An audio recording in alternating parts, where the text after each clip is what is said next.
And we are back.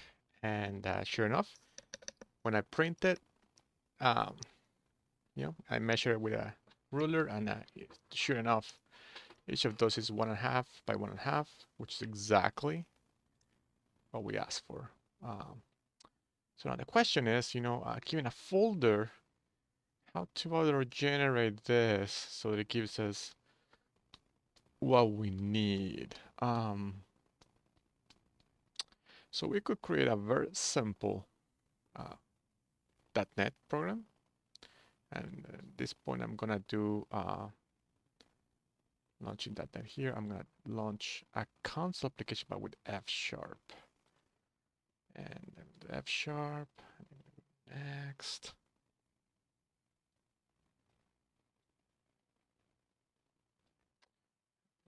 Folder here.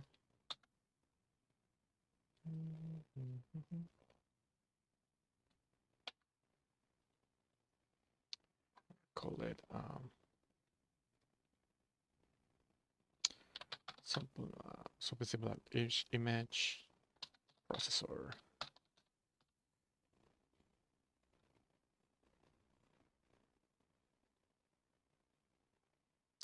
And then next, I do .NET 5.5, 5.5, 5.0, I'm sorry. And then create, so I'm gonna create this console application in F sharp. I'm gonna read files from a folder, given a folder.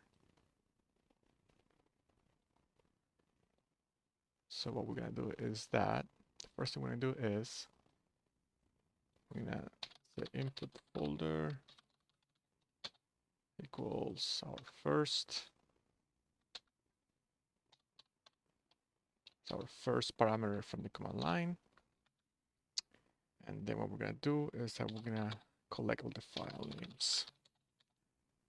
So I do open system.io, say directory,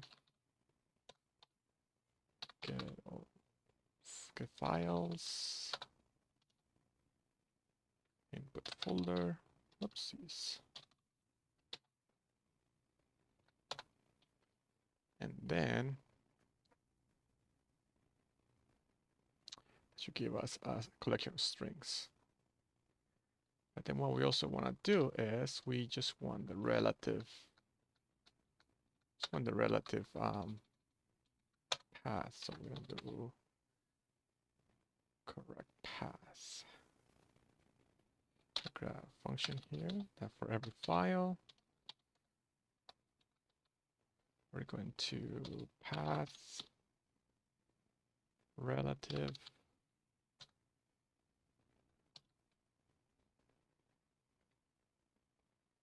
to our current folder. Well, yeah, to our base folder. So I'm gonna do base folder here. Actually,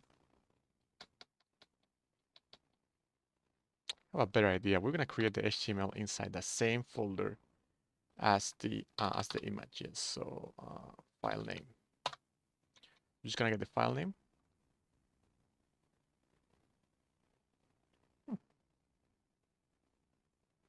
Oh, I am so silly.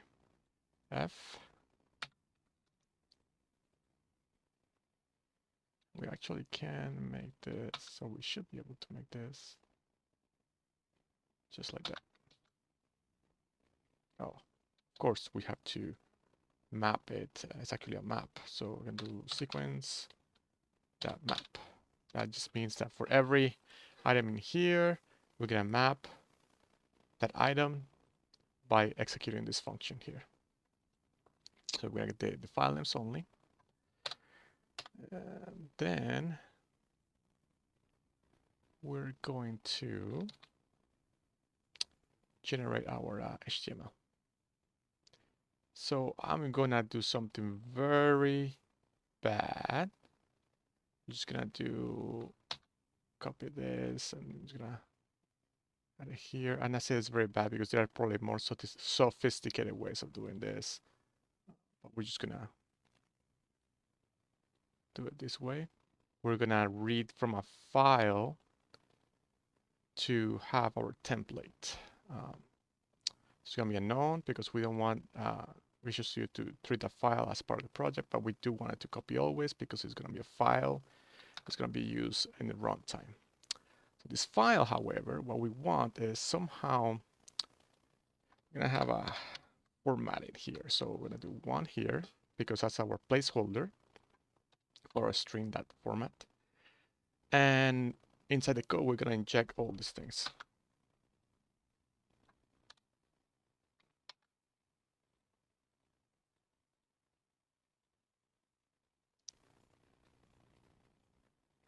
So we're gonna go arc 0. I'm gonna do a function here that's to image tag, image file name. I'm gonna give it a type of string. This is our function that's going to create our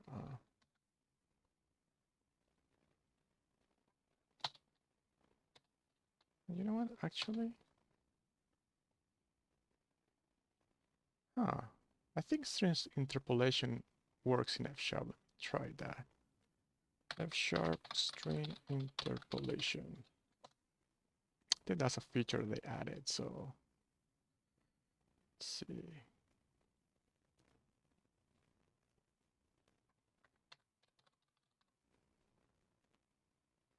Yep, sure enough, it does.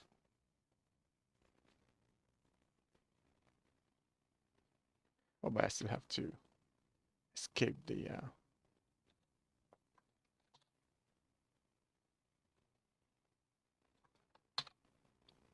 I do file name, and then I'm gonna do a BR here, just for now. So that's what we're gonna output.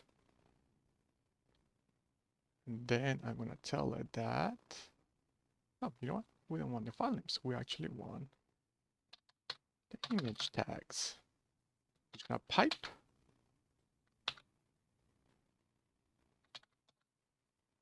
So we have three steps now. We get the files. We convert those absolute file paths to just get us the file name. I'm gonna put a breakpoint here just so you can see it. And then from there, we're gonna convert it to image tags. And now we're gonna file read.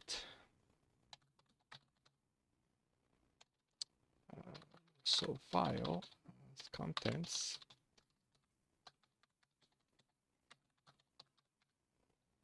alt text from our, we're gonna rename this index template.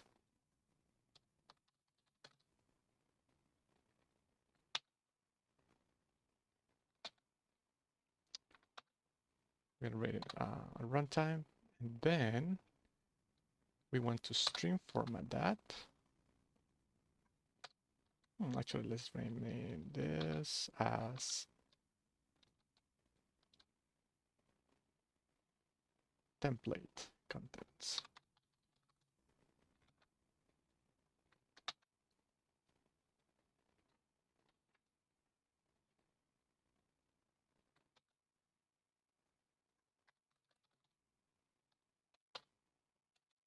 And then we're gonna format that with our image tags. Except that we need to convert our image tags. I'm gonna join into a string. So we're gonna join by space, or actually a new line character. And then we're gonna write our file, a new file, to new index file name.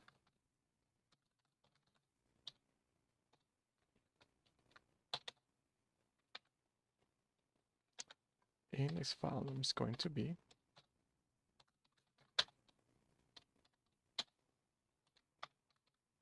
the folder of our input folder. Well, I guess we could, yeah, that would be fine. But then we're gonna combine, actually we're gonna do combine input folder with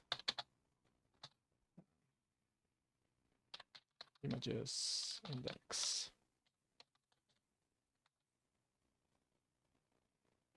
We're having an issue here, and they're saying that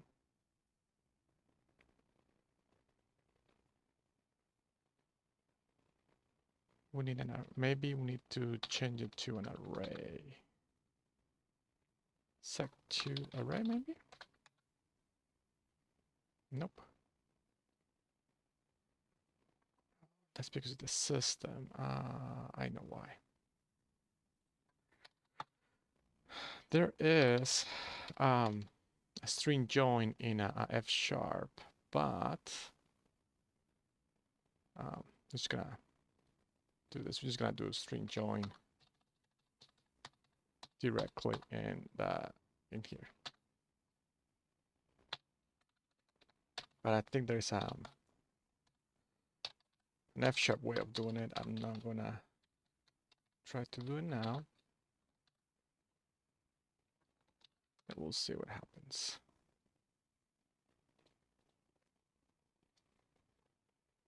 Oh, it's probably gonna give us an error because I launched debug, but it's not. We don't have a parameter. I haven't passed a parameter yet. And one way to debug with parameters is to tell Visual Studio that we want a parameter. I go to properties. Wow, it's taking a while to load. I'm gonna go to debug, and then in here in our application arguments, I'm gonna copy my sample pictures. I got my quotation marks around. I usually put quotation marks around parameters, and then save that. And then now I'm gonna debug. So now as you see a new, and as you can see on the debugger, I'm sorry, well, you can see the debugger, my picture is there. My file name is passing there.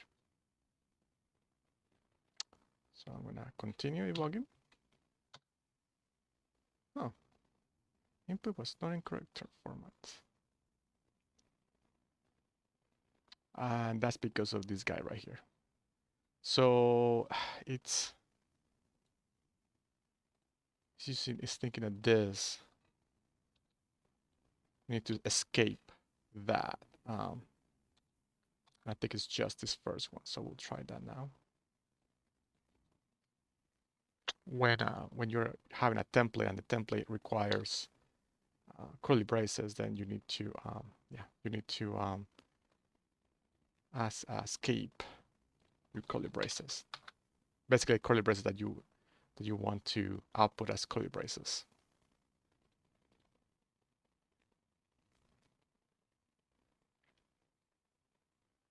Okay, and it was done. So we're gonna go here, image processor, oops, sample pictures, and sure enough, I got my two pictures there. And if I open it from here, I should see it too. Yep, and there they are. So we had our program that generates that. The next step will be to work more with the CSS so that instead of doing it one by one in lines, we can have some sort of grid. And I'm thinking, since we're doing 1.5 inches, and a typical layer paper has 8 by 11, I'm probably gonna do 3 across and 4 down. So we'll see. Thank you, and we'll see you in the next video.